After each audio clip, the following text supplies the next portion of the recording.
আসসালামু আলাইকুম রাহমাতুল্লাহ। আজকে আমরা সয়েলের ইন্ডেক্স প্রপার্টি নিয়ে আলোচনা করব। তো এখানে কিছু ইম্পর্টেন্ট বিষয় আছে, সংজ্ঞা আছে, এই জিনিসগুলো আমাদের জানতে হবে। তোমরা দেখতেই পাচ্ছ আমরা ইন্ডেক্স প্রপার্টিতে অলরেডি পদার্পণ করছি আর কি। ওকে, তো এইটা খুব গুরুত্বপূর্ণ একটা অধ্যায়। এখানে আমরা সাধারণত যেটা নির্ণয় করি সেটা হলো সয়েলের যে সূচক ধর্মগুলো আছে, বিভিন্ন ধরনের সূচক ধর্ম আছে।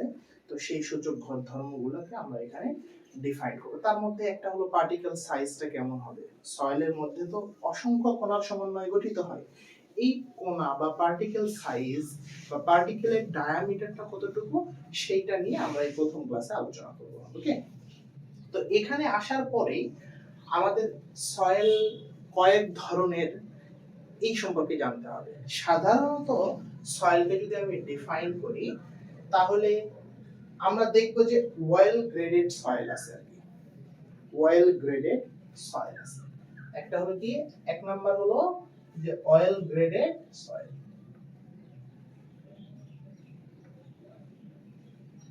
গ্রেডেড,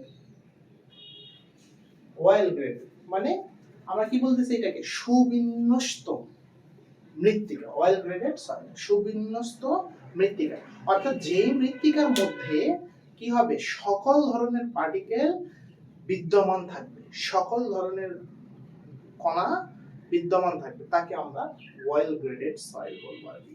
ঠিক আছে, এই সয়েলের মধ্যে আমাদের দুইটা অংশ হতে পারে। অয়েল গ্রেড, আমরা অনেক সময় অয়েল গ্রেডেড সয়েল না বলে অয়েল গ্রেডেড স্যান্ড বলি, আবার অয়েল গ্রেডেড গ্রাভেলও বলি আর কি। আমরা এটাকে কি করতে পারি, স্যান্ডও বলতে পারি, ওয়েল গ্রেডেড স্যান্ড। ঠিক আছে, তো ওয়েল গ্রেডেড স্যান্ড কখন বলা হয় একটু মনে রাখবা, আমরা সেই জায়গাতে যাব, কিন্তু যেহেতু আমি ওয়েল গ্রেডেড স্যান্ডের কথা বলতেছি, সেই জায়গাতে আমরা বলি যে যখন আমাদের কোএফিশিয়েন্ট অফ, যখন আমাদের কি হবে, কোএফিশিয়েন্ট অফ ইউনিফর্মিটি CU এর মান is greater than or equals to 6 এবং কোএফিশিয়েন্ট অফ কার্ভেচার 1 এর থেকে বড় অথবা সমান, কোএফিশিয়েন্ট অফ কার্ভেচার 3 এর থেকে ছোট অথবা সমান হয়। এই ইউনিফর্মিটি কোএফিশিয়েন্ট এবং কোএফিশিয়েন্ট অফ কার্ভেচার, এই জিনিসগুলো কি আমরা আলোচনা করব, কিন্তু করার আগে একটু ডেফিনিশনটা জেনে নিই। যখন আমাদের কোএফিশিয়েন্ট অফ ইউনিফর্মিটি যখন আমাদের 6 এর থেকে বড় এবং সমান হবে, তখন তাকে আমরা, এবং এইটা হবে কোএফিশিয়েন্ট অফ কার্ভেচার 1 এর থেকে বড় অথবা সমান, 3 এর থেকে ছোট অথবা সমান হবে, তখন তাকে আমরা বলবো হলো ওয়েল গ্রেডেড স্যান্ড। বুঝতে পারছো?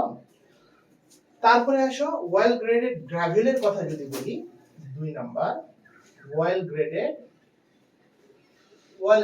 গ্রাভেল। যখন সাধারণত coefficient of uniformity is greater than or equal to 4 হবে এবং কোএফিশিয়েন্ট অফ কার্ভেচার জাস্ট এইটাই আর কি, হ্যাঁ, CZ কোএফিশিয়েন্ট অফ কার্ভেচার এইটার থেকে 1 এর থেকে বড় অথবা সমান, 3 এর থেকে ছোট অথবা সমান হবে, তখন তাকে আমরা বলবো ওয়েল গ্রেডেড গ্রাভেল, অর্থাৎ সুবিন্যস্ত গ্রাভেল। অর্থাৎ যেই গ্রাভেলের মধ্যে বা যেই গ্রাভেলের নমুনার মধ্যে সমস্ত ধরনের পার্টিকেল বিদ্যমান আছে। ওকে, তাহলে আমরা ওয়েল গ্রেডেড সম্পর্কে ক্লিয়ার হইলাম আর কি, গ্রাভেল সম্পর্কে ক্লিয়ার হইলাম, আর স্যান্ড সম্পর্কেও ক্লিয়ার হইলাম যে কাকে ওয়েল গ্রেডেড স্যান্ড বলা হয় আর কাকে ওয়েল গ্রেডেড গ্রাভেল বলা হয়। তারপরে এখন ইউনিফর্ম গ্রেডেডও হতে পারে, ইউনিফর্ম গ্রেডেড স্যান্ডও হতে পারে, আবার ইউনিফর্ম গ্রেডেড কি হতে পারে, গ্রাভেলও হতে পারে। এখন ইউনিফর্ম গ্রেডেড নিয়ে আমরা আলোচনা। ইউনিফর্ম গ্রেডেড, ইউনিফর্ম মানে কি, একদম ইউনিফর্ম, আমরা বলি না ইউনিফর্মলি ডিস্ট্রিবিউটেড করো, যে সমভাবে, যার ভিতরে একই ধরনের একই সাইজের সব পার্টিকেল গুলো আছে, তাকে আমরা ইউনিফর্ম বলি, যে একই ধরনের একই সাইজের।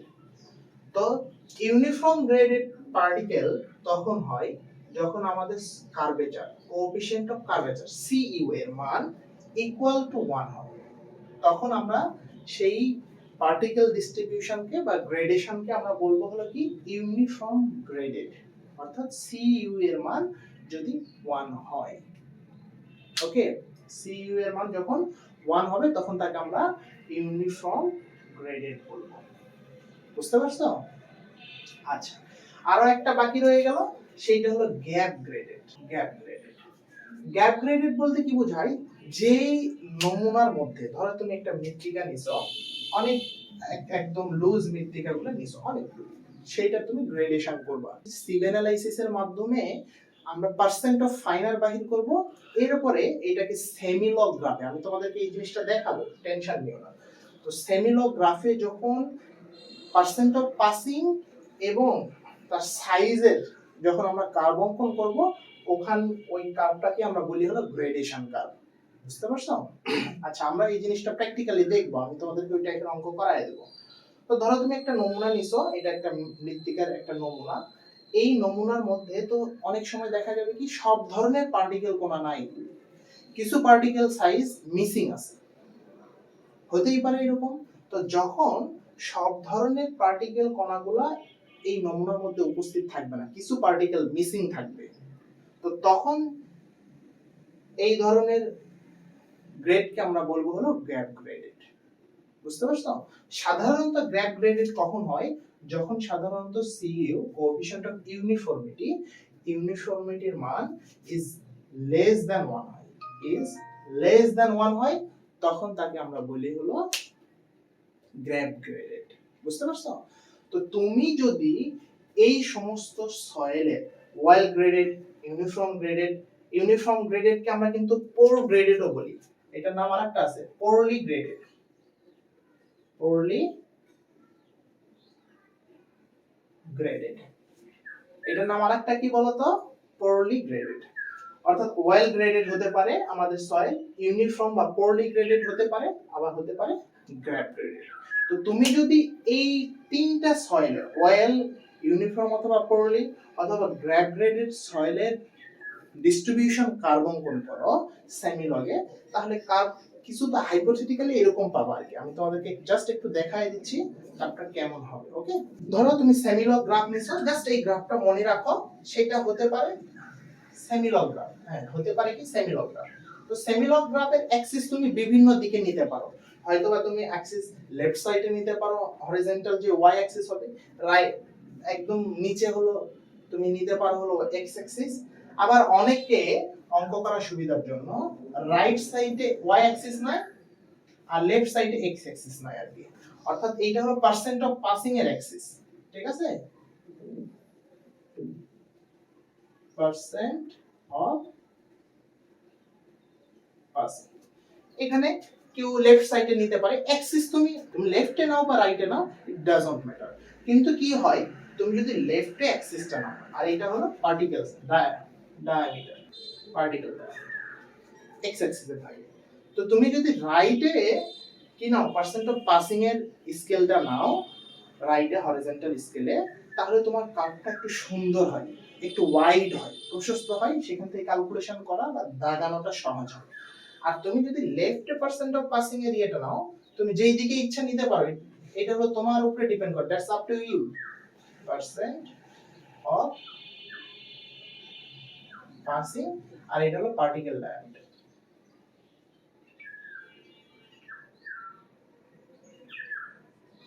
আচ্ছা, পার্টিকেল ডায়ামিটার, পার্টিকেল ডায়া এটা মিলিমিটারে হয়, সাধারণত আমরা মিলিমিটারে দেই, পার্টিকেল ডায়া এটা সাধারণত মিলিমিটারে থাকে। ওকে, আচ্ছা, তো তুমি এইদিকে নাও বা এদের এইদিকে নাও, কোনো বিষয় না, আমরা অঙ্ক করার সময় এইদিকে নিব। বাট আমি একটা কোয়ালিটেটিভ ডায়াগ্রাম অঙ্কন করে দিচ্ছি, কেমন হয়। সাধারণত অয়েল গ্রেডেড স্যান্ড হোক বা গ্রাভেল হোক, সেইটার পার্টিকেল ডিস্ট্রিবিউশন কার্ভটা কিছুটা এরকম হবে, এতটাও না, এরকম পার্টিকেল ডিস্ট্রিবিউশনের কার্ভটা কিছুটা এরকম হবে। এইটা হলো অয়েল গ্রেডেড, এটা হলো oil graded, oil graded, oil graded নমুনার পার্টিকেল ডিস্ট্রিবিউশন হবে। হ্যাঁ, আর যদি ইউনিফর্ম গ্রেডেড বা পোরলি গ্রেডেড হয়, তাহলে সেইটার কিছুটা এরকম হবে, এক্স টাইপের হয় আর কি, এরকম একটু খাড়া টাইপের হবে, হালকা একটু খাড়া টাইপের হবে, এরকম হবে আর কি। বুঝতে পারছো? এস টাইপের হয় আর কি। তো এইটা হলো যদি আমাদের ইউনিফর্ম অথবা পোরলি গ্রেডেড সয়েল হয় বা নমুনা হয়, যাই হোক, ইউনিফর্ম অথবা পোরলি গ্রেডেড সয়েলের জন্য হয় আর কি। হ্যাঁ, আর গ্যাপ গ্রেডেড এর জন্য কেমন হয়? সাধারণত গ্যাপ গ্রেডেড এর জন্য যদি গ্যাপ গ্রেডেড সয়েল হয় তাহলে কিছুটা এরকম আনুভূমিক যায় আর কি, বুঝছো? এরকম কিছুটা আনুভূমিক গিয়ে এরকম হয় আর কি, এরকম। এই এই জায়গাতে দেখো পার্টিকেল ডায়ামিটারটা নাই, এই কারণে কিছুটা এরকম আনুভূমিক হয়ে যায়। তো এরকম আনুভূমিক হয়ে যায়, বুঝতে পারছো? তো এইটাকে আমরা বলি হলো কি গ্যাপ গ্রেডেড সয়েল। এই যে এখানে হলো আমাদের সয়েলের কিছুটা গ্যাপ আছে, এই কারণে এখানে আনুভূমিক হয়েছে। তো যেখানে দেখবা যে গ্রেডেশন কার্ভটা আনুভূমিক হয়েছে, তার মানে ওই সাইজের পার্টিকেলটা কি নাই, উপস্থিত নাই আর কি। হ্যাঁ, তাহলে এটা হলো গ্যাপ গ্রেডেড সয়েলে পার্টিকেল সাইজ ডিস্ট্রিবিউশন কার্ভটা কিছুটা এরকম হবে। এটা জাস্ট একটা হলো কি আমরা কোয়ালিটেটিভ ডায়াগ্রাম অঙ্কন করছি যে এইরকম হবে আর কি। তো প্র্যাকটিক্যালি আমরা যখন যাব তখন দেখব আর। ওকে, তো আসো আমরা এই CU, coefficient of uniformity, coefficient of curvature, এগুলো কিভাবে বাহির করে এই জিনিসটা দেখব। সাথে সাথে আমাদের এখানে কিছু ট্রাম চলে আসবে, D10, D16, D13, এই বিষয়গুলো নিয়ে আমরা একটু আলোচনা করব, কেমন? তাহলে দেখো এখানে আমাদের coefficient of uniformity,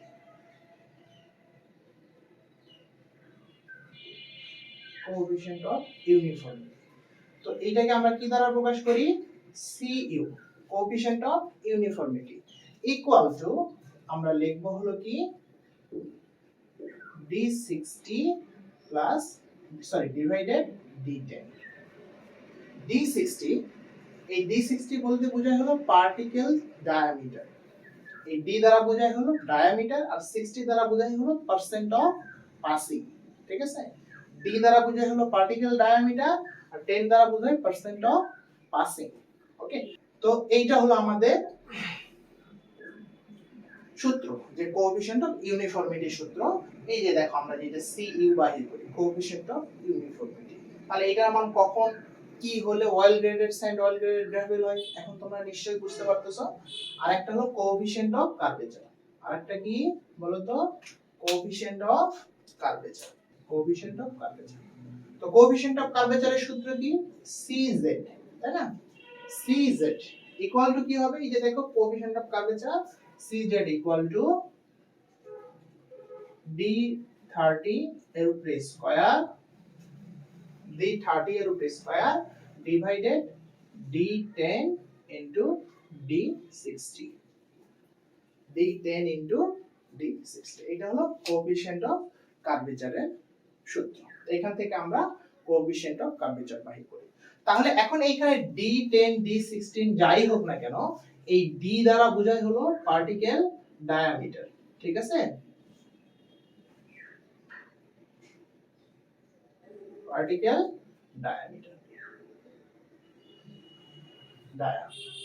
particle dia, আর এই 10 অথবা 60 অথবা 30 এগুলোর দ্বারা বোঝায় হলো পার্সেন্ট অফ পাসিং এর পরিমাণ।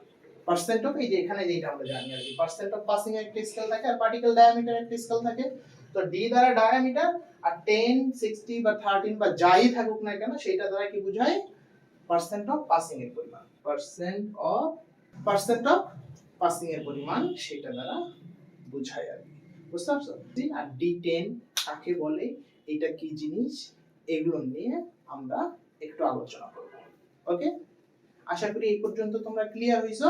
এখন আমরা আস্তে আস্তে অঙ্কের দিকে আগায় যাচ্ছি। আমরা সূত্র দেখলাম, তারপরে কোনটা অয়েল গ্রেডেড, পোর গ্রেডেড বা ইউনিফর্ম গ্রেডেড, কোনটা গ্যাপ গ্রেডেড সয়েল বলবো সেই জিনিসগুলো দেখলাম। আর আমরা একটা কোয়ালিটেটিভ ডায়াগ্রাম দেখলাম, অয়েল গ্রেডেড কেমন হয়, ইউনিফর্ম গ্রেডেড কেমন হয়, গ্যাপ গ্রেডেড কেমন হবে, সেইটা হলো লেফট সাইডে horizontal vertical scale percent of passing ধরে সেই জিনিসটা দেখলাম। তবে কেউ যদি রাইট সাইডে করে তারটাও ঠিক আছে, তারটাও সুন্দর হয়। রাইট সাইডে ধরে করলে কেমন হয় আমি তোমাদেরকে দুইটাই দেখাবো।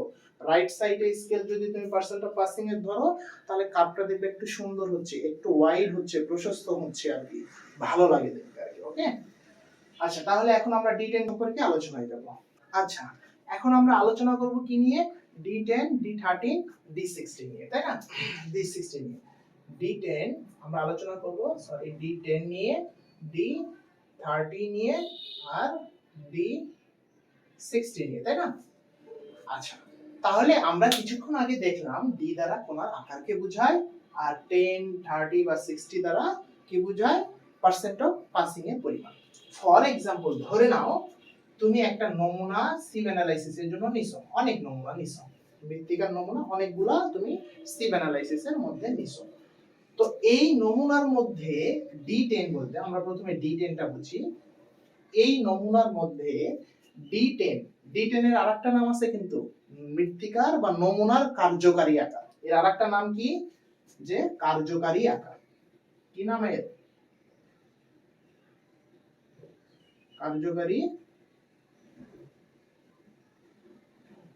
কার্যকারী আকার। এর আরেকটা নাম হলো কার্যকারী আকার, D10। তো D10 বলতে কি বোঝায়? যে কোন একটা নমুনা মৃত্তিকার মধ্যে তো বিভিন্ন সাইজের পার্টিকেল থাকবে, পার্টিকেলের কণার সমন্বয়ে এই সম্পূর্ণ নমুনা গঠিত হবে, তাই না? এই নমুনার মধ্যে কোনটা 5 মিলিমিটার হতে পারে, 4 মিলিমিটার, 2.36 মিলিমিটারের অনেক নমুনা থাকবে, তাই না?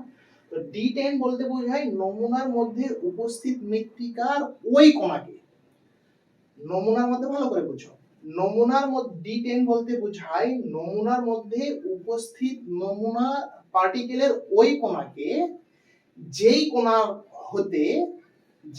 হতে সম্পূর্ণ নমুনার 10% কণা হলো সূক্ষ্ম। যেমন ধরো আমি তোমাদেরকে एग्जांपल স্বরূপ বুঝাই। ধরো একটা নমুনার আকার হলো D10 বলতে একটা নমুনা পাইলাম 0.09 মিলিমিটার।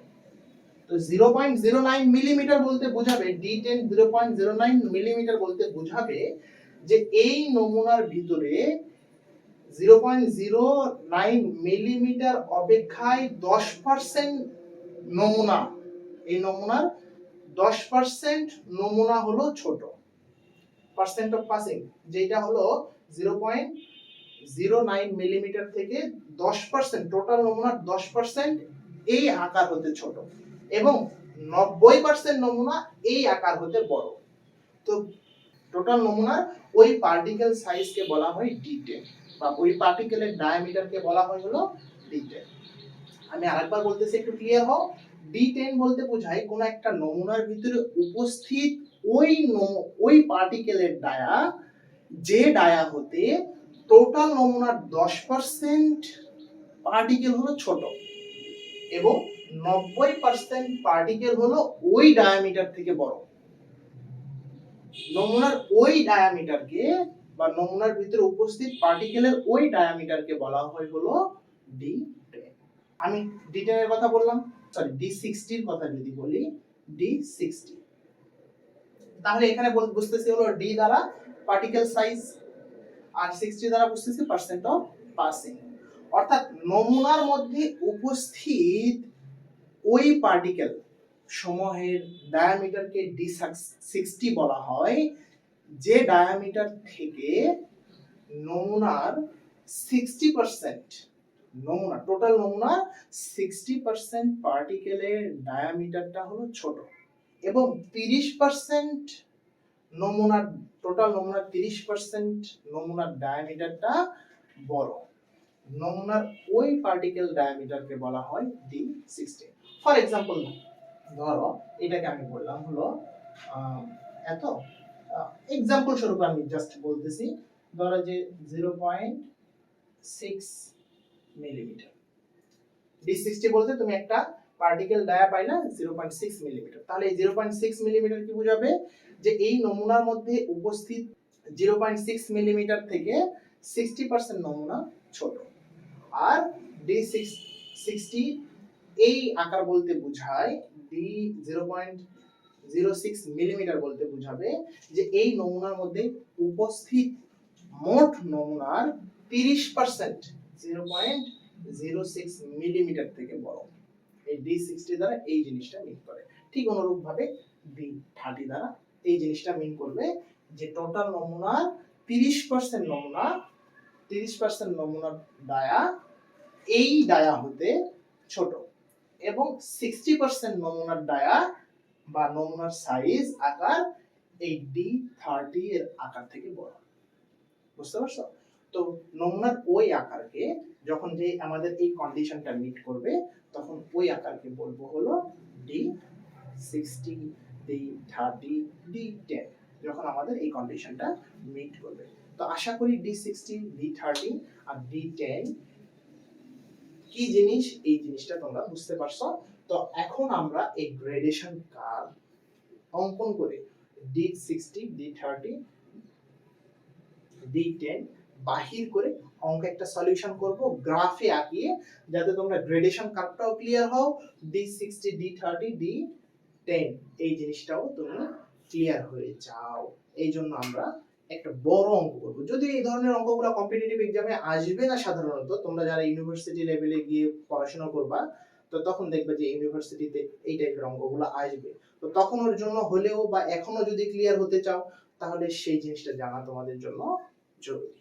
ওকে, তাহলে চলো আমরা গ্রেডেশন কার্ভের কি করি একটা অঙ্ক সলিউশন করি আর কি।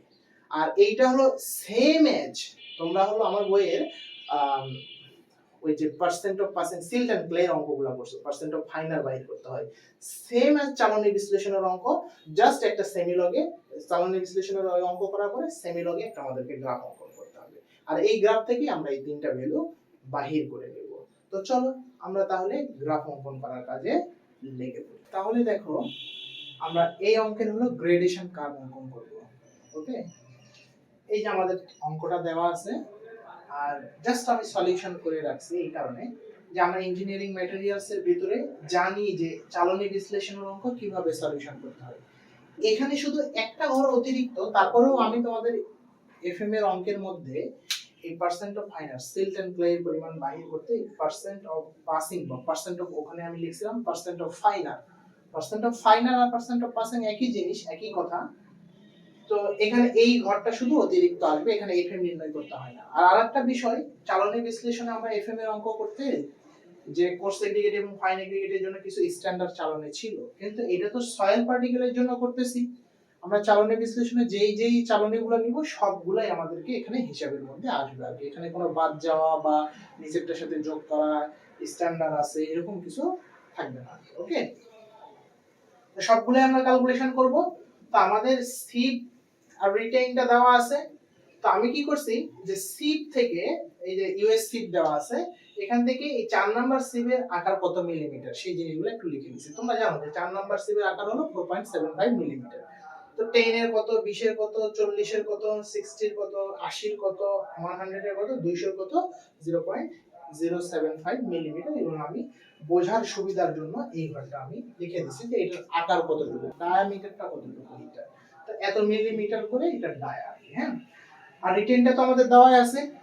পার্সেন্ট অফ রিটেন তোমরা বাহির করা জানো, আমি তোমাদেরকে এখানে মানে অঙ্কটা যেহেতু লেন্থি হবে তাই আমি তোমাদেরকে এইটা ক্যালকুলেশন করে দেখাচ্ছি না। তোমরা জানো যে শতকরা অবশেষ কিভাবে বাহির করতে হয়। তো সেখান থেকে আমি কিউমুলেটিভ অবশেষটা বাহির করলাম। আমি এই ঘরটা তোমাদের যেহেতু পুরাতন মানে তোমরা অনেকদিন পরে করতেছো তাই আমি এই ঘরটা বলবো যে টোটাল 100% স্যাম্পল আমাদের, তাই না? Total 100% cumulative sample. তো টোটাল এই 100% থেকে আমরা যদি পার্সেন্ট অফ কিউমুলেটিভ রিটেইনটা বাদ দিয়ে দিই তাহলে আমরা পার্সেন্ট অফ পাসিং পাবো। তুমি এই ঘরে কি করবা, এই টোটাল 100% স্যাম্পল আমাদের 100% থেকে 0 বাদ দাও, তাহলে যা হবে তা এই ঘরে বসবে। এই ঘরে কত বসবে, টোটাল হলো আমাদের 100% স্যাম্পল।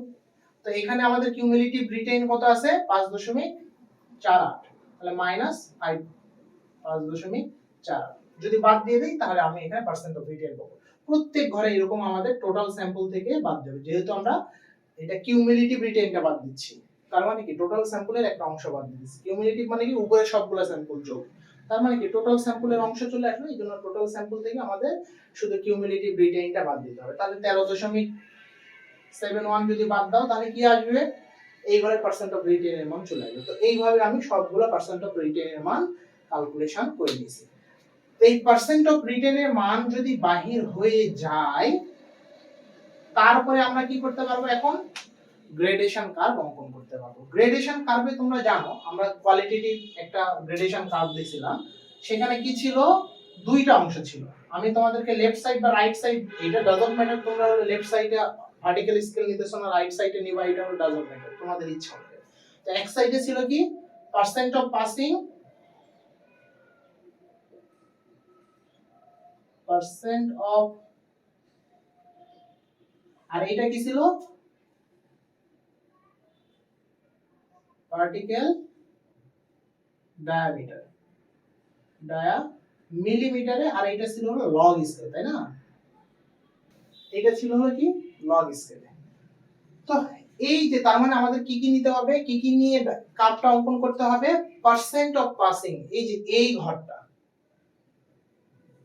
ঘরটা লাগবে, পার্সেন্ট অফ পাসিং এর এই যে আমাদের এই ঘরটা আমরা নিব, আর আরেকটা কি লাগবে, পার্টিকেল ডায়ামিটার লগ স্কেল, অর্থাৎ পার্টিকেল ডায়ামিটারের লগ স্কেলে এটা বসাবো। এই দুই ঘর নিয়ে আমাদের কি হবে, ক্যালকুলেশন হবে। বুঝতে পারছো? এই দুইটা ঘর নিয়ে আমরা কি করব, ক্যালকুলেশন করব। বুঝতে পারছো? তাহলে আমরা চলো এই দুইটা ঘর সেমিলগ গ্রাফে দেখো, এটা লগ স্কেল, এটা হলো জেনারেল স্কেল। তো যেহেতু একদিকে লগ স্কেল একদিকে জেনারেল স্কেল থাকে, তাই আমরা এটাকে সেমিলগ গ্রাফ বলি আর কি। তো এই দুইটা ঘর যখন আমরা এই গ্রাফে প্লট করব, এই গ্রাফের ওই বিভিন্ন পয়েন্ট পাবো, এই পয়েন্টগুলোকে সংযোগ করে দিলে যে আমরা কার্ভটা অঙ্কন করব বা কার্ভটা পাবো, সেইটাকেই আমরা বলি হলো পার্টিকেল সাইজ ডিস্ট্রিবিউশন কার্ভ। যেমন এখানে এরকম আসতে পারে, এরকম একটা কার্ভ আসতে পারে। তো এই কার্ভটাই হবে হলো পার্টিকেল সাইজ ডিস্ট্রিবিউশন কার্ভ। বিভিন্ন পয়েন্ট, এই পয়েন্টগুলো বসাবো, বিভিন্ন জায়গাতে পয়েন্ট বসবে, এই পয়েন্টগুলোকে যদি আমি একত্রিত করি তাহলে এরকম একটা কার্ভ পাবো। তো এই কার্ভটি আমরা পার্টিকেল সাইজ ডিস্ট্রিবিউশন কার্ভ বলবো। তখন এখান থেকে আমরা D10, D30, D60 বাহির করে নিতে পারবো। তো এই জিনিসটা আমরা চলো তাহলে গ্রাফে দেখি কিভাবে আমরা গ্রাফ অঙ্কন করব। তো চলো লেটস গো। আচ্ছা, গ্রেডেশন কার্ভ আঁকার জন্য আমরা বলছিলাম কি সেমিলগ একটা গ্রাফ লাগবে, ঠিক আছে? তো এইটা হলো সেমিলগ গ্রাফ, একদিকে থাকে হলো লগ স্কেল আর একদিকে থাকে হলো জেনারেল স্কেল। তো আরেকটা জিনিস আমি তোমাদেরকে ক্লিয়ার করছিলাম যে তোমার যে হরিজন্টাল যেই ইয়েটা থাকবে সেইটা হলো তোমার লগ স্কেলে থাকবে, আর ভার্টিক্যাল যে স্কেলটা সেইটা হলো আমাদের নর্মাল স্কেলে থাকবে আর কি। তো ভার্টিক্যাল স্কেলটা তুমি লেফট সাইডেও ধরতে পারো, রাইট সাইডেও ধরতে পারো। রাইট সাইডে ধরলে আমাদের গ্রেডেশন কার্ভটা একটু কি হবে, প্রশস্ত হবে, দেখতে ভালো লাগবে, ওখান থেকে মানে সহজে ক্যালকুলেশন করা যায়। আর যেহেতু আমরা হাতে ক্যালকুলেশন করতেছি, আমাদের একদম অ্যাকুরেট মান বসানো এবং পয়েন্ট সিলেক্ট করাটা একটু কঠিন হয়ে যায়, এই কারণে আমাদের হয়তো কিছু মানের তারতম্য আসতে পারে। তো তোমরা আগেই জানো যে 4 নাম্বার সিপ মানে হলো 4.75 মিলিমিটারের চালনী, 10 নাম্বার মানে 2 মিলিমিটারের চালনী, এইভাবে 200 নাম্বার মানে আমরা জানি হলো 0.75 মিলিমিটারের চালনী। তো তোমরা যে ক্যালকুলেশনটা করলা কিছুক্ষণ আগে, পার্সেন্ট অফ ফাইনার আর হলো এই সিপ সাইজের, এই দুইটা হলো আমাদের এখন এই গ্রাফে বসাতে হবে। তো ভার্টিক্যাল অ্যাক্সিসে যেটা থাকবে সেটাকে বলা হয় হলো পার্সেন্ট অফ পাসিং বা পার্সেন্ট অফ ফাইনারের পরিমাণ, আর হরিজন্টাল অ্যাক্সিসে যেটা থাকবে সেটা হলো পার্টিকেল ডায়ামিটার মিলিমিটারে থাকবে, আর সেটা লগ স্কেলে আমাদেরকে বসাতে হবে। তাহলে দেখো পার্সেন্ট অফ ফাইনারে আমরা এই হরিজন্টাল ভার্টিক্যাল অ্যাক্সিসে নাম দিয়ে দিলাম, এটা হলো 0, এখানে হলো 10% অফ ফাইনার। এইভাবে আমাদের প্রত্যেকটা ঘরকে একটা নির্দিষ্ট 10 ভাগে ভাগ করে এই প্রত্যেকটার উপর 10 করে করে বাড়ায় দিচ্ছি। তো এরকম করে এটা 30, এটা 40, এভাবে 100 পর্যন্ত আমরা এখানে সিলেক্ট করে নিলাম, 100 পর্যন্ত ঘর আঁকায় নিলাম। এরপরে আমরা লগ স্কেলে এই দিক থেকে লেফটের দিকে, রাইট থেকে লেফটের দিকে আমরা হলো স্কেল দিব। তো এই স্কেলের মান প্রথমে যদি আমি 10 দেই, লগের কিছু নিয়ম আছে যে এক পরে সেকশন পরে আমাদের 10 ভাগ করে কমবে অথবা বাড়বে, 10 গুণ করে কমবে অথবা 10 গুণ করে বাড়বে। তো এক সেকশন পরে এখানে যদি 10 থাকে তাহলে এক সেকশন পরে সেটা হবে 10 গুণ, যদি কমে যায় বা আমরা ভাগ করে দিই 10কে 10 দ্বারা ভাগ করি তাহলে 1 হয়, তাহলে এইটা থেকে এক সেকশন পরে আবার 10 ভাগ কমে যাবে আর কি, এরপরে আবার 10 ভাগ এরকম করে কমে যাবে, এভাবে স্কেলগুলোকে আমাকে দিতে হবে। তাহলে এইটা যদি 10 হয় তাহলে এখান থেকে এক সেকশন পরে এটা হলো 1 হবে, এটা যদি 1 হয় তাহলে এক সেকশন পরে 10 ভাগ আরো কমবে, এটা 0.1 হবে, এরপর আমরা এভাবে স্কেলগুলো সিলেক্ট করে নিলাম। এরপরে আসো আমাদের ওই গ্রেডেশনের যেই চালনী বিশ্লেষণের অঙ্কটা করলাম সেখানে পার্টিকেলের ডায়ামিটার এবং পার্সেন্ট অফ ফাইনাল তার বরাবর যে পার্সেন্ট অফ ফাইনালের মান বা পার্সেন্ট অফ পাসিং এর মান বাহির করছি সেইটা আমরা এখন এই গ্রাফে প্লট করব। তো দেখো আমাদের যখন হলো 4.75 মিলিমিটার চালনী ছিল তোমাদের খাতায় দেখো, তখন আমাদের পার্সেন্ট অফ ফাইনালের পরিমাণ ছিল 100। তাহলে দেখো এইটা হলো আমাদের 4 এর ঘর, তাহলে 4 থেকে 4.75 দেখো এই যে এটা হলো 5 এর ঘর, তাহলে 5 এবং 4 এর মাঝখানে 4.75 কোথাও থাকবে, তাহলে এটা যদি 4 হয় এটা 4.2, এইটা হলো 5 এর এইটা, তার মানে 4.6, আর এইটা হলো পরের ঘর হলো 4.8, তার মানে 4.6 এবং 4.8 এর মাঝে এই পয়েন্টটা এরকম হবে, আর 100 এর সোজা, তাহলে 100% অফ ফাইনাল আর 4.75 এইরকম কোন এক ঘরে এই পয়েন্টে থাকবে, এখানে আমরা পয়েন্টটাকে দিয়ে সিলেক্ট করে নিলাম। ঠিক অনুরূপ ভাবে দেখো তোমরা 10 নম্বর চালনী বা 2 মিলিমিটার চালনীতে আমাদের পার্সেন্ট অফ পাসিং এর পরিমাণ কত আসছে 94.5%। তাহলে সেই জায়গাতে দেখো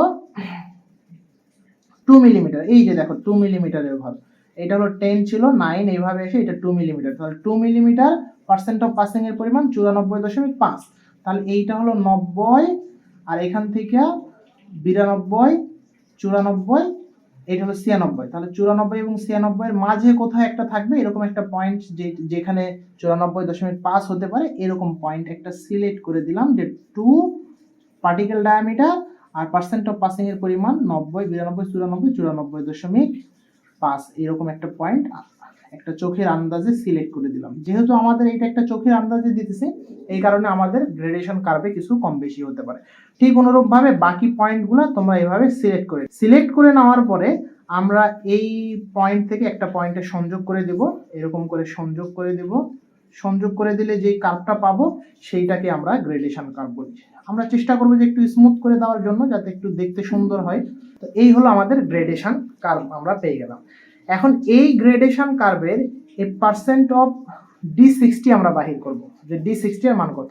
তাহলে এই 60% অফ ফাইলে বরাবর আমি একটা রেখা অঙ্কন করব। এই দেখো এটা হলো কি যে 60% ফাইনাল, তাই না?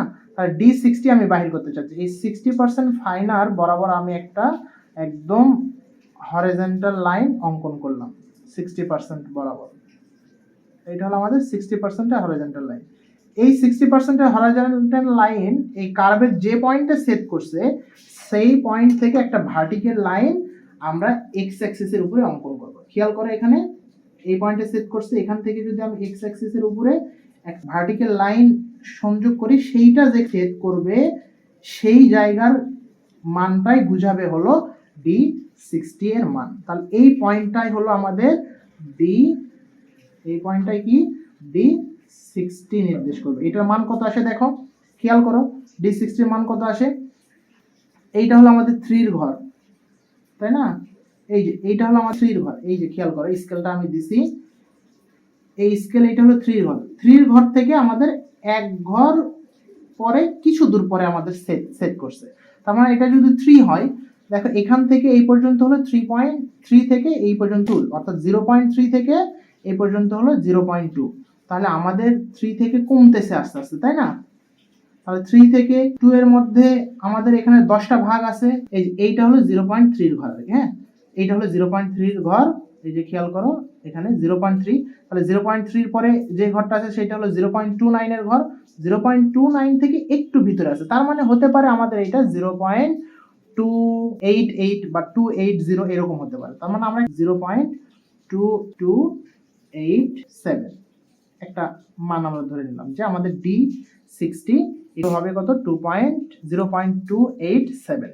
ঠিক অনুরূপ ভাবে D30 বরাবর আমরা একটা হরিজন্টাল লাইন টানবো, একটু খেয়াল করো তোমরা D30 বরাবর একটা হরিজন্টাল লাইন, এটা কোথায় সেট করে এই কার্ভের এই পয়েন্টে সেট করছে। তো এই পয়েন্ট থেকে আমরা আবার কি করব একটা ভার্টিক্যাল লাইন এই এক্স অ্যাক্সিসের উপরে অঙ্কন করব, সেইটা যেখানে সেট করবে সেইটাই হলো আমাদের D30 এর মান নির্দেশ করবে। তাহলে সেইটা সেট করতেছে এরকম কোন এক পয়েন্টে, ঠিক আছে? তাহলে এই পয়েন্টে যেই পার্টিকেল ডায়ামিটারটা সেইটা হলো D30 এর মান। তাহলে D30 ইকুয়াল টু কত হবে, খেয়াল করো, এইটা হলো আমাদের 2 এর লাইন, ওকে, 0.2, দেখো এখানে 1, এটা হলো 0.1, তার মানে এইটা হলো আমাদের যে এই যে স্কেল যে বরাবর রাখছি এইটা হলো 0.2 এর লাইন।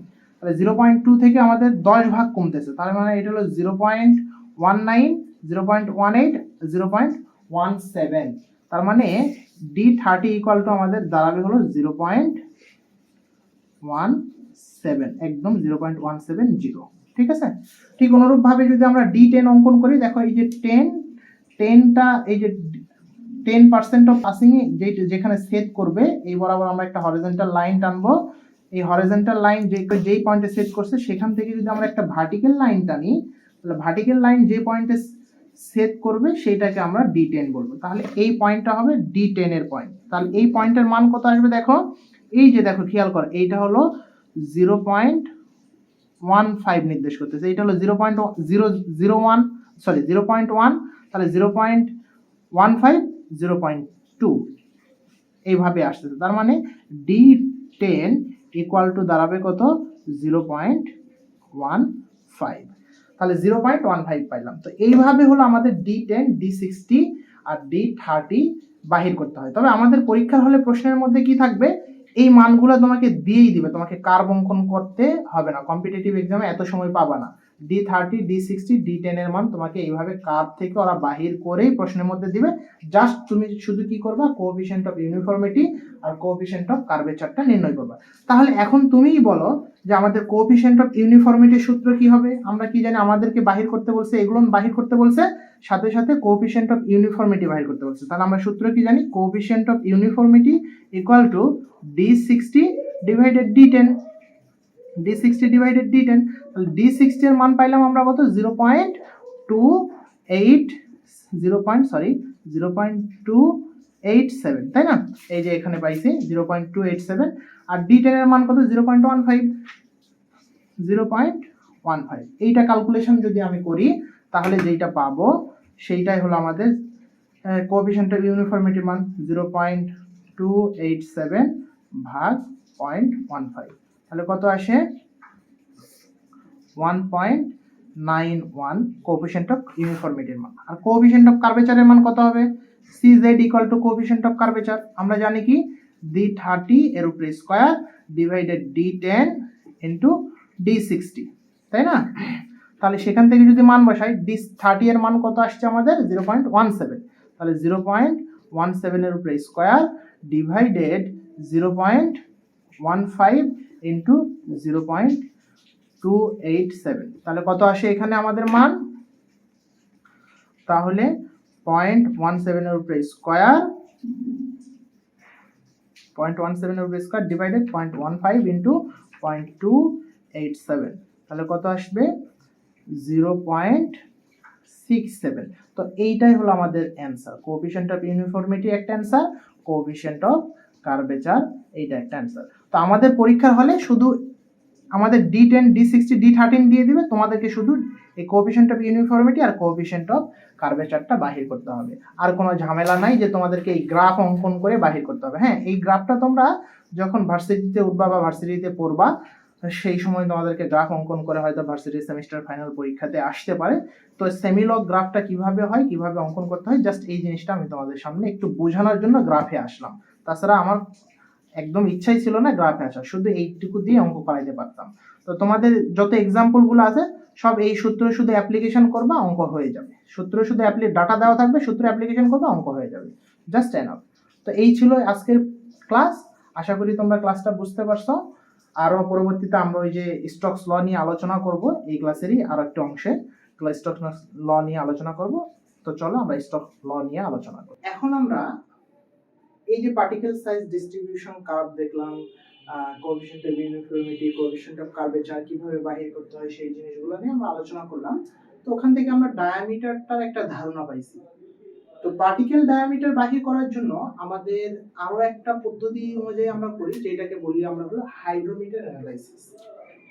হাইড্রোমিটার পরীক্ষা। তো হাইড্রোমিটার পরীক্ষা করার জন্য আমাদেরকে হাইড্রোমিটার ইউজ করতে হয় আর কি। হ্যাঁ, তো তোমরা যেটা দেখতে পাচ্ছ এখানে সেটা হলো আসলে একটা হাইড্রোমিটার। তো আমি এটা নিয়ে ডিটেইলস তোমাদেরকে কিছু বলবো না, তো তোমরা জাস্ট একটু হাইড্রোমিটারটা দেখে রাখো আর কি। তো এই হাইড্রোমিটারের মাধ্যমে স্টোকস ল এর উপরে ভিত্তি করে সাধারণত আমরা পার্টিকেল ডায়ামিটারটা নির্ণয় করি। তো যেহেতু এই সম্পর্কে আমরা স্টোক ল এর সূত্র অ্যাপ্লাই করব, তো আমাদের যেটা স্টোক ল ব্যবহার করতে হবে,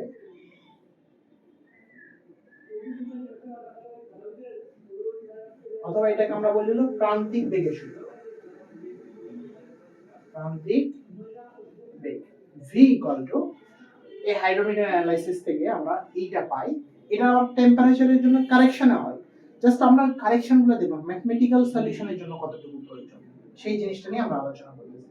equal v d square into g minus 1। এটা তোমরা জানো যে g দ্বারা আপেক্ষিক গুরুত্ব সয়েলের বোঝায়, পানির একক ওজন 18 into 10 to the power 6 into viscosity এটা।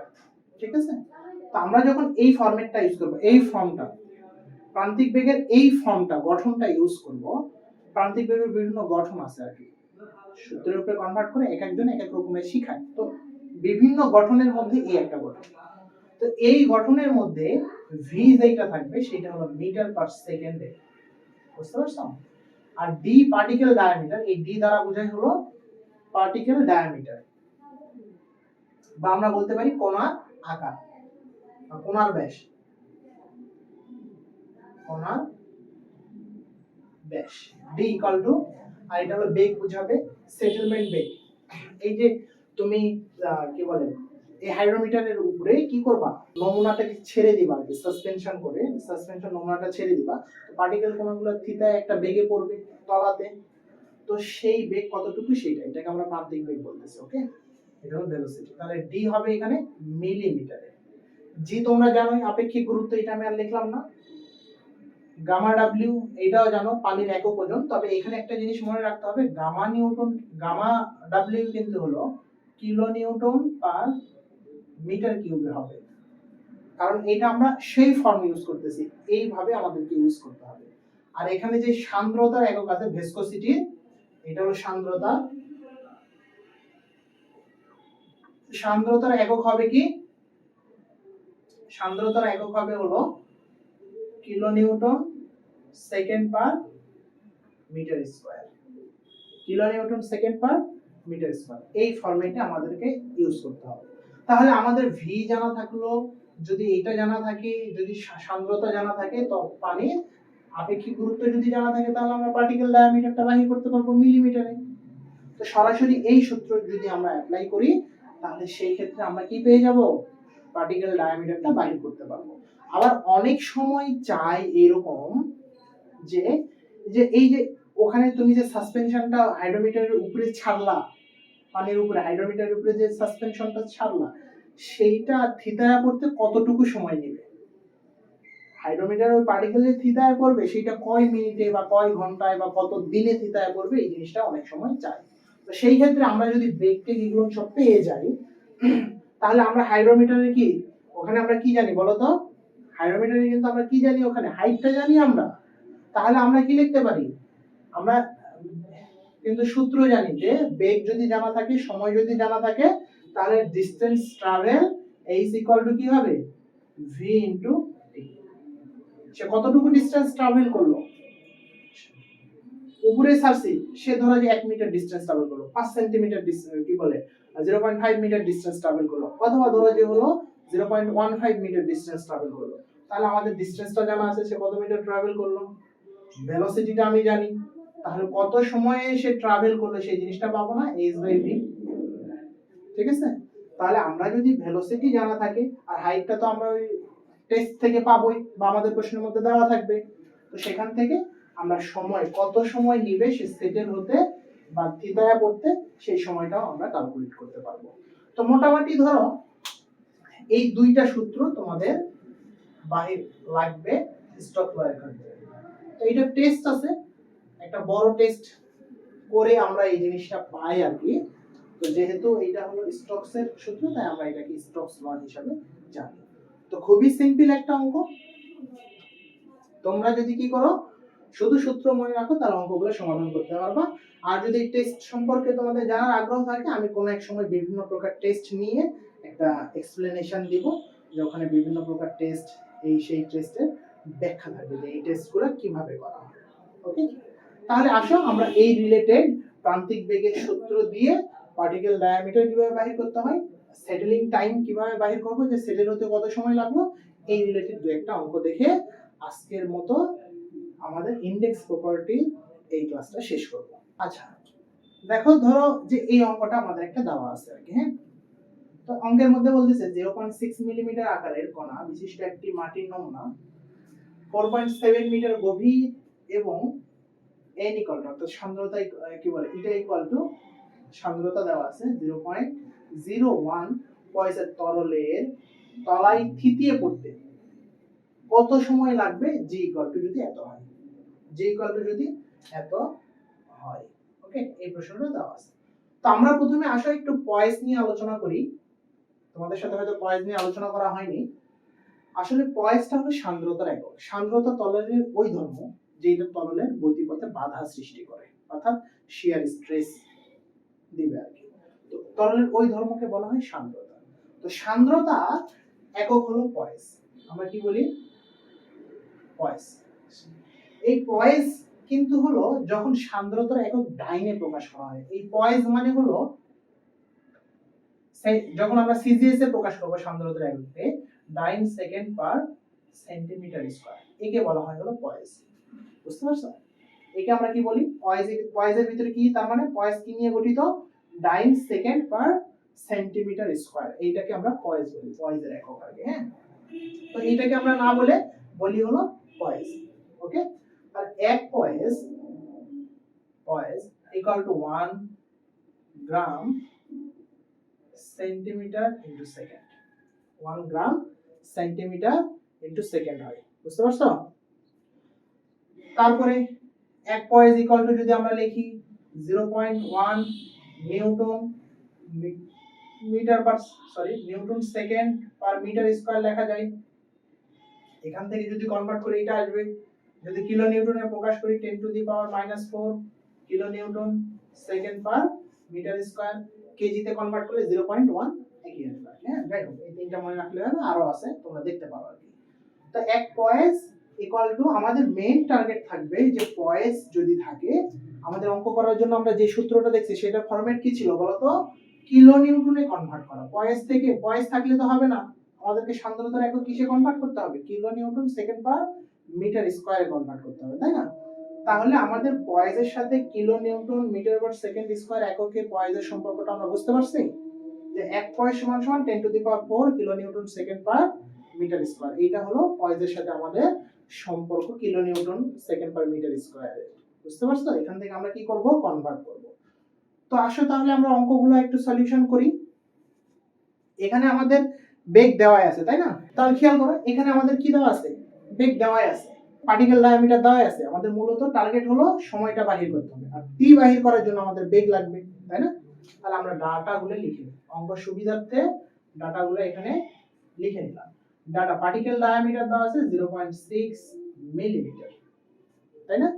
আচ্ছা, তারপরে হলো হাইট দেওয়া আছে আমাদের, ওই যে হাইড্রোমিটার অথবা কোন একটা ট্যাঙ্কের হাইট দেওয়া আছে কত, 4.5 মিটার, তাই না?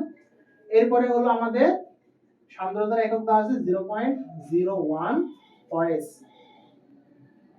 এখন আমাদের পয়েসে তো অঙ্ক করতে হবে না, আমরা কি জানি বলতো, এই যে সূত্রটা জানি, স্টোকস লয়ের যে সূত্রটা ইউজ করব, যে প্রান্তিক বেগ v d এর উপরে square g - 1 into gamma w 18 into 10 to the power 6 into eta. তো এখানে যেই ইটাটা আছে বা সান্দ্রতা আছে, সেটা কিসে হবে বলতো, kilo newton second per metre square. তাহলে পয়েস থেকে যদি কিলো নিউটনে যাইতে চাই, তাহলে আমাদেরকে কি করতে হবে, ওই যে 10 টু দি পাওয়ার 4 ছিল, 10 টু দি পাওয়ার -4 ছিল, তাই না? 10 পাওয়ার -4 এটা গুণ করে দিব, 0.01 পয়েস থেকে আমি ওই কিলো নিউটনে যাইতে যাচ্ছে, অর্থাৎ 9 সেকেন্ড পার সেন্টিমিটার স্কয়ার থেকে kilo newton second per metre স্কয়ারে যেতে যাচ্ছে। তাহলে তাদের মধ্যে সম্পর্ক কত? 10 টু দি পাওয়ার 4। তাহলে এইটা কিসে কনভার্ট হয়ে গেল? Kilo newton second per metre square, কারণ আমাদের এইটাই লাগবে, তাই না? আচ্ছা, তাহলে পয়েজ আমাদের হয়ে গেল। এখন পানির একক ওজন আমাদের জানা নাই। বলো এখন পানির একক ওজন আমরা কি জানি? কিলো নিউটনে। মনে আছে কিনা তোমাদের? 9.81 kilo newton per metre cube. এটা আমাদের মুখস্থ মান, হাইড্রোলিক্স এর মধ্যেও করে আসছি, তাই না? তো সেইটা আমরা এখানে লিখে দিলাম। এখন দেখো তুমি সব ডাটাই জানো, শুধু ভি আনো। তাহলে তুমি এখন যদি মানটা বসায় দাও সব কিছুর, তাহলে তুমি ভি এর মানটা পাবা কিনা? দেখো এই মানটা বসাও। ডি এর মান 0.6, আমরা জানি যে মিলিমিটারেই বসবে, এর উপরে square 2.66 minus 1 into 9.81 divided 6 into এটা এর মান কত পাইলাম? 0.101 into 10 to the power minus 4। Calculation করো, দেখো তোমার রেজাল্ট 0.325 মিটার পার সেকেন্ড চলে আসবে। দেখো এইটা আসে কিনা? নিশ্চয়ই এইটা আসছে। তাহলে আমাদেরকে বাহির করতে হবে সময়। তাহলে আমরা বেগ পেয়ে গেছি, তাহলে সময় বাহির করার সূত্র কি আমরা জানি না? বলো, আমরা কি জানতাম? h distance travel equal to সরণ ইকুয়াল টু কি লিখতে পারি? v into t। তোমরা হয়তো s ইকুয়াল টু vt এর সূত্র জানো, যে s ইকুয়াল টু, তো আমরা s এর জায়গাতে h দ্বারা প্রকাশ করলাম, যেহেতু এটা ভার্টিক্যালি ট্রাভেল করতে হবে সময়। আর s আমরা গাড়ি যখন ট্রাভেল করতে হরিজন্টালি, তো এটাকে আমরা s দ্বারা প্রকাশ করতাম, সরণ, তাই না? তো যাই হোক, এটা ব্যাপার আমরা এটা জানি। ওই তাহলে h ইকুয়াল টু vt। তাহলে এখান থেকে t ইকুয়াল টু কি হবে? h আমাদের ডিসটেন্স কতটুকু ট্রাভেল করবে ম্যাক্সিমাম তলায় দ্বিতীয় করতে? 4.5 মিটার। আর v ইকুয়াল টু কত বেগে থিটায় করতেছে? 0.325 মিটার পার সেকেন্ড। তাহলে এইটাকে যদি আমি ভাগ করি, তাহলে আমাদের কত সময় লাগবে, কত সেকেন্ড, এই জিনিসটা পেয়ে যাবো। কত সেকেন্ড আছে ভাগ করো, তাহলে দেখো আমাদের মোটামুটি বোধ হয় 13.85 সেকেন্ড সময় লাগবে। এইটাই হলো আমাদের অ্যানসার। তো এইভাবে হলো আমাদের প্রান্তিক বেগের সূত্র দিয়ে যে অঙ্কগুলো আসবে সেটা সমাধান করতে হবে। কখনো তোমার বেগ চাইবে, কিভাবে সময় চাইবে, আবার কখনো তোমার পার্টিকেল ডায়ামিটারে চাইতে পারে, সেই ক্ষেত্রে পার্টিকেল ডায়ামিটারের এই মান ব্যতীত ভি, জি এগুলো দেওয়া থাকবে। অথবা তোমার হলো হাইট আর সময় দেওয়া থাকবে, সেখান থেকে তোমাকে বেগটা বাহির করে নিতে হবে। বেগ বাহির করে নিলা, পরে তুমি এই সূত্র অ্যাপ্লাই করবা। বেগ তুমি জানলা, ডি এর মান বাহির করতে হবে, তখন জি এর মান তোমার হয়তো জানা থাকবে। অর্থাৎ এমন ভাবে তোমাকে অঙ্কটা দিবে যে যেটা বাহির করতে বলবে এইটা আমাদের সবই মোটামুটি জানা। হয়তো হতে পারে যে তোমাকে এটা, যেমন আমরা এইভাবে শেষ করলাম যে শুরুতে আমরা বেগ বাহির করলাম তারপরে হাইট, তো তোমার হতে পারে যে এরকম অঙ্ক থাকতে পারে, তোমাকে প্রথমে হলো বেগটা এখান থেকে বাহির করতে হবে, অর্থাৎ রিভার্স প্রসেসে ক্যালকুলেশন করতে হবে। আগে বেগ বাহির করে নিতে হবে, তারপর এই সূত্র অ্যাপ্লাই করে ডায়াটা বাহির করে নিতে হবে। জাস্ট এই। তো আশা করি এই অঙ্কগুলো তোমরা করতে পারবা। চাকরি পরীক্ষাতে এই ছোট ছোট টাইপেরই কিছু অঙ্ক আসে, বিশেষ করে ওই যে D10, D60, D13 এর যে অঙ্কগুলো দেখলাম ওগুলো নিয়ে বেশি আছে, এই টাইপের অঙ্ক আসেনি, তবে আসার সম্ভাবনা খুবই বেশি আর কি। হ্যাঁ, তো তাহলে আজকের মতো আমাদের ইন্ডেক্স প্রপার্টির প্রথম ক্লাসটা এখানেই সমাপ্ত করলাম।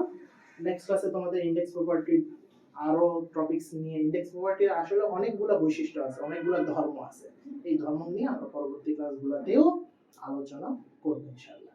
ভালো থাকো। আসসালামু আলাইকুম ওয়া রাহমাতুল্লাহি ওয়া বারাকাতুহু।